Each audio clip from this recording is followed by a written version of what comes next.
Voodoo.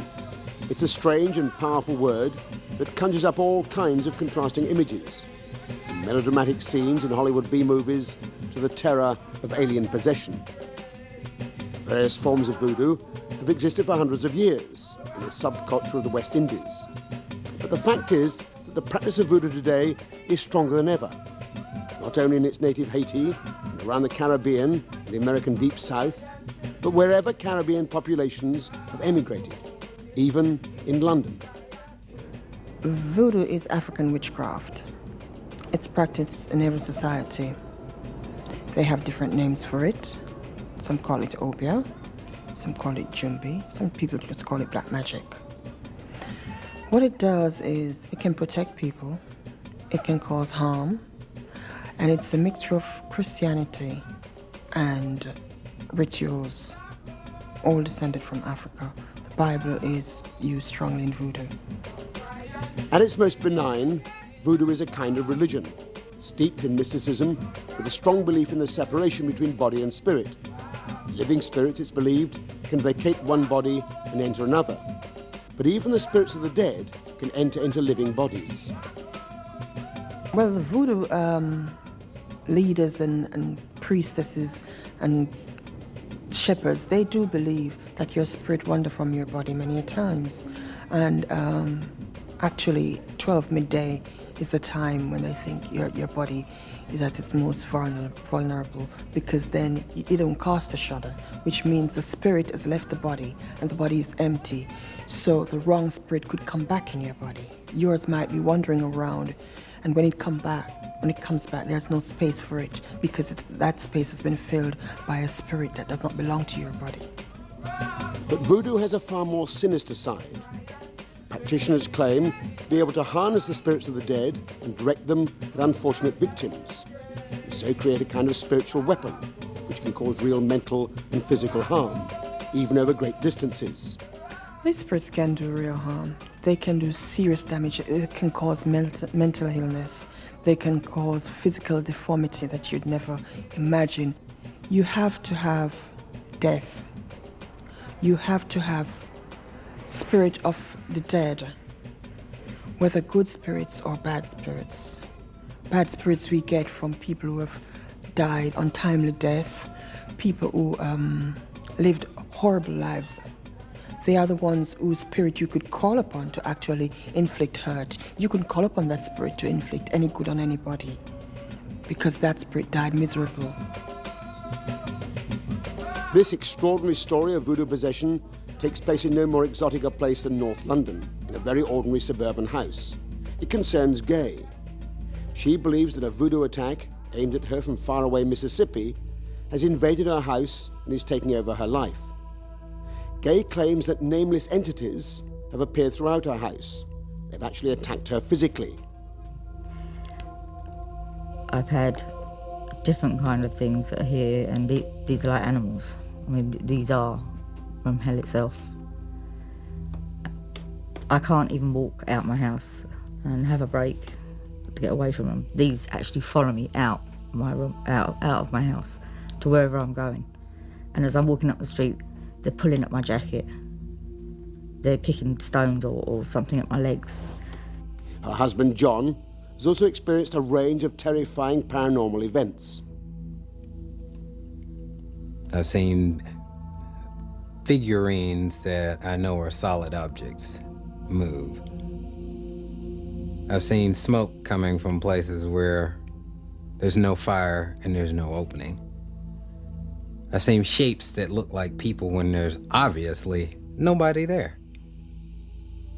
Gay and John were married while John was serving in the American Air Force and stationed in Britain. When John left the forces, they set up house in London. Ultimately, marital problems led John to return to his native Mississippi for a while, and there he entered into a romantic relationship with a former girlfriend. Well, I more or less met somebody that I knew back in school years ago. And it seemed to be starting out as a casual friendship. But as I've learned, there was nothing casual about it. an old school sweetheart, or supposed to have been. But in fact, she was into voodoo and a lot of herbal things that they used to control people down in Mississippi. It seems to be a part of the underground culture of Mississippi. You hear about different people spoken in whispers because they say it's not a good idea to speak their name out loud, and the different things that they tend to do to people around them. If they don't like you, they either get rid of you one way or another. John admits that while he was in Mississippi, he personally took part in voodoo ceremonies. When he returned to London and to Gay, the troubles began. The woman in Mississippi is to blame for everything. Seemed like the essence of her plan was to, might as well say, get even with me for, as she sees it, things I've done to her, wrongdoings that I've done to her. And the easiest way to do that was start with whatever was closest to me. And Gay and Cherise were the closest things to me, so the easiest way to get to me was to go after them. I'm not sure how they could transmit that kind of power over this distance, but it's being done. I wish I had the knowledge to understand how they do it. Then I'd stand a better chance of being able to affect stopping it. The voodoo tradition suggests that voodoo attacks can be transmitted in a number of ways, often working through some object or some item of clothing belonging to the victim. A curse can be placed on someone by taking bits of their clothes in their fingernails, hair, or stuff like that. And with clothing, it can't be anything new. It must be something that the person has worn, hence perspiration. They don't even have to wear it again. All they have to do is take that to the obeah man or the voodoo man, whatever is going to be put in it, whether it's oil or powder or stuff like that. They take that there and it's placed in it. It can be given to you through food, through stuff thrown around your house, or even if the person don't have anything for you, by just getting to know the person by looking, you can actually have something done to them. You don't have to take anything of the person.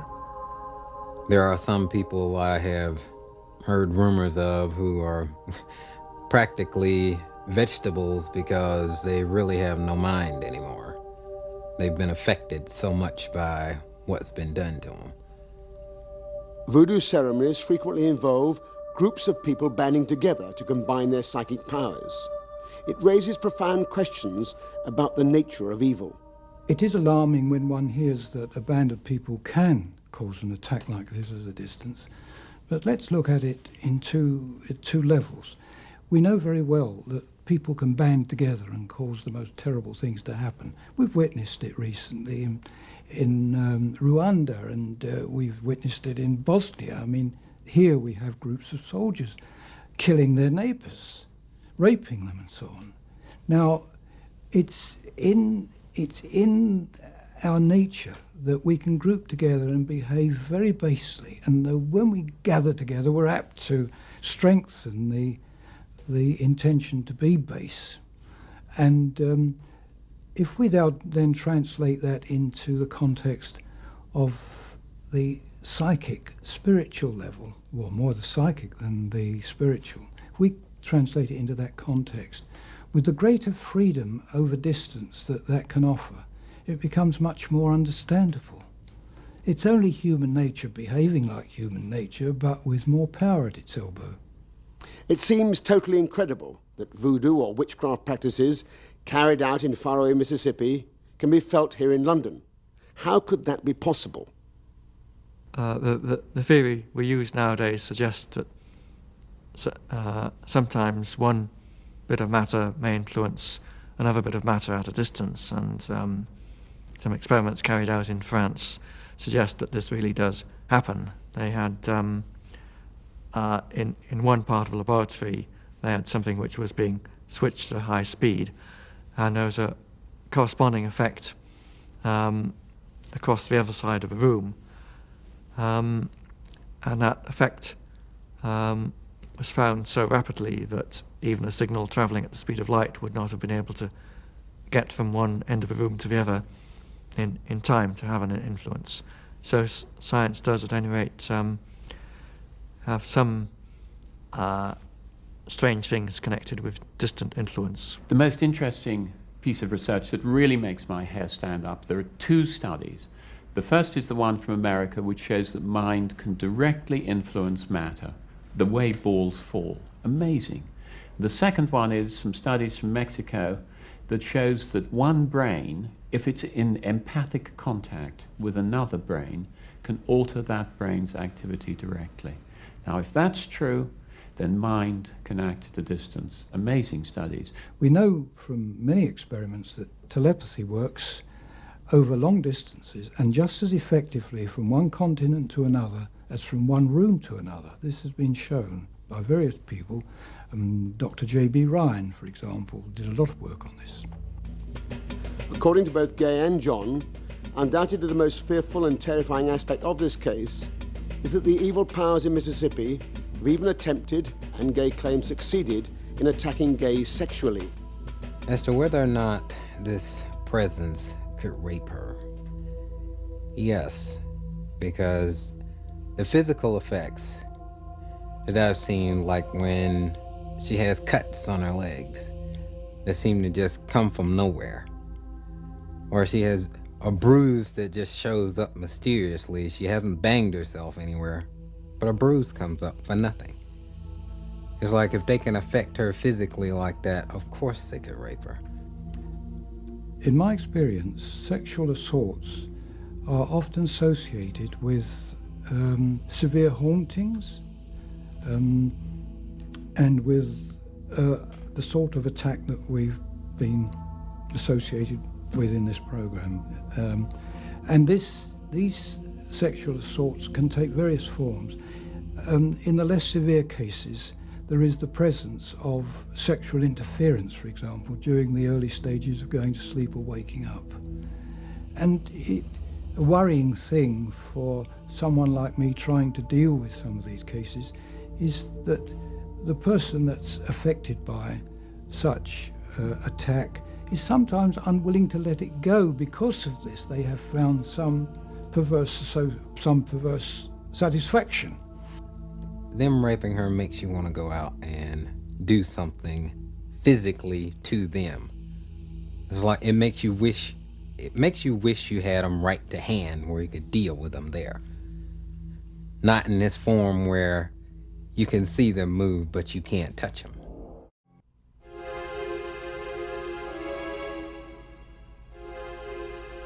Voodoo curses, uttered in faraway Mississippi, and having an effect on a woman in suburban North London, it seems impossible to believe. But Gay's own accounts of her ordeal, even when they're related sometime after the event, are very disturbing. She claims that she has been psychically raped. Well, when I was raped in Suffolk, it's like I was sitting on the bed and it was like somebody pinched my backside and made me jump. And I started getting cramps in my stomach. And I had to sit down. And then I just felt this thing inside of me. And the pain was excruciating. And I just went berserk because I knew what was happening, but I didn't know how to stop it. And I was running around banging my back into the wall, thinking that might get it off. And I pleading with it to stop. It was really, really hurting. And it felt like it was going to come through my stomach. Because of the strangeness of the circumstances, a question about the state of Gay's mind cannot be avoided. Has she suffered a series of psychic attacks, or is the problem linked to her own anxieties, her own fantasies? When I get a case of this sort, in order to judge the validity of it, I take into account the personality of the person as far as I'm able to assess it, first of all over the telephone or maybe on first acquaintance. I also take into account the type of phenomena that they describe. I mean, by now I've a fairly good idea of what characterises a real event and what characterises something which is psychotic. And I judged from my talk with her that this was genuine. Yeah.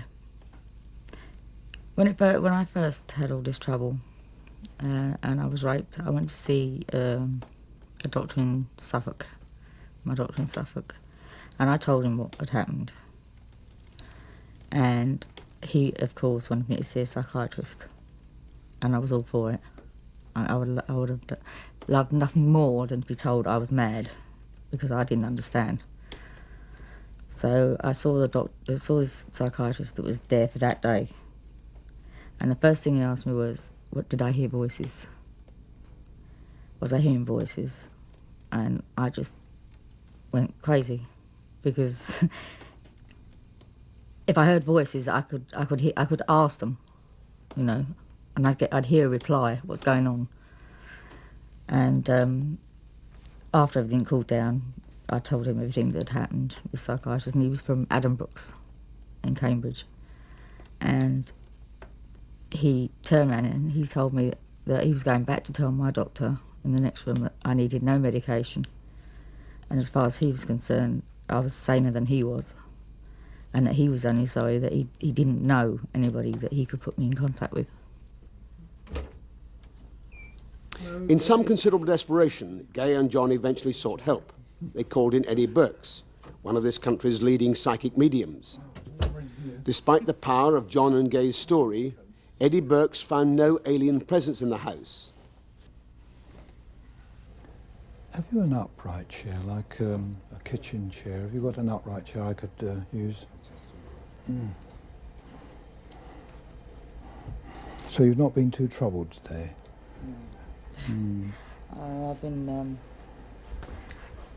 there's been things around me, but Yes. not the smell of it. Yeah, no.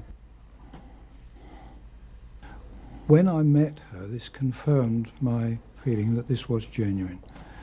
And so therefore I was rather pleased that I'd been called in to help. Has it been quiet all day?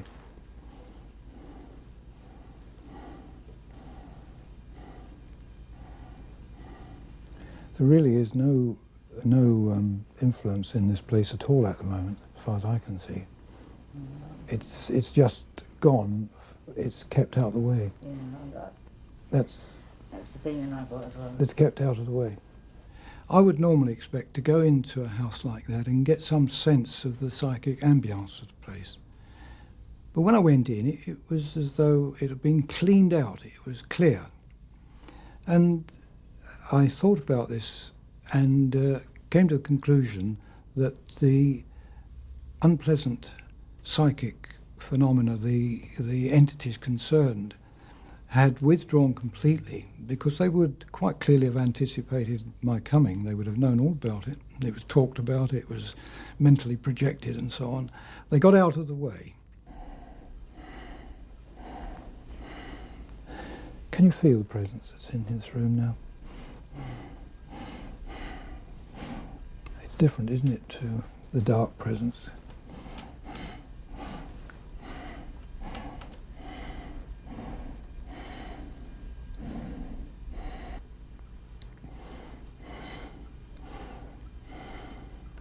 The intention is to flood this place with light.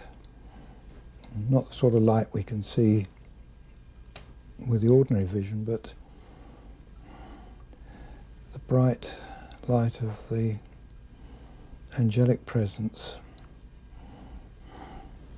that's here, which has a great power of cleansing.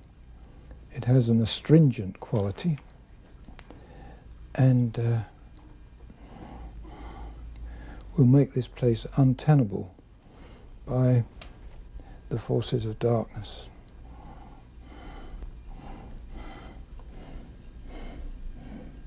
I'd like to just, can you join hands and I'll as a threesome. This will help to protect you as well.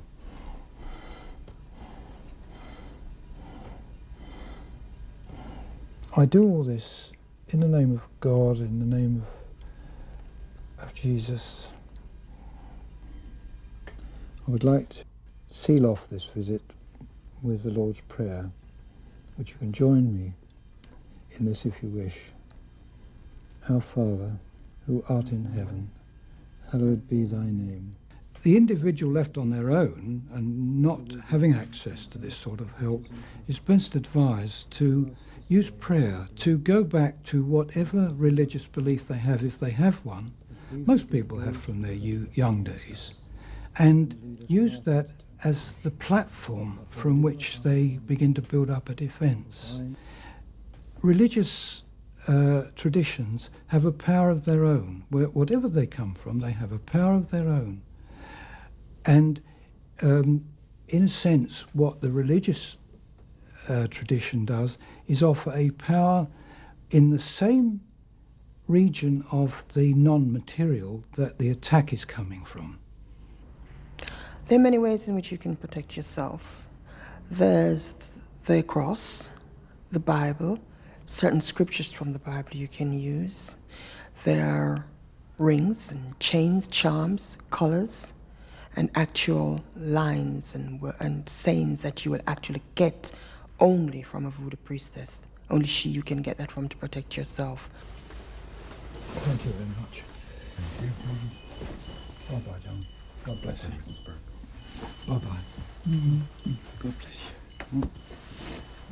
Thank you. I feel, well, I'll just say different. The heat that seemed to just come on all of a sudden, I can still feel it all over me. It's almost like there's energy or something rippling up and down my back. And my mood feels a bit lighter. They won't challenge. And they knew Eddie was coming. So that's why he probably didn't pick anything up, except it had been here. But they would have been destroyed if they'd been here, and Eddie, when Eddie came. So maybe that's the last of them here, at least.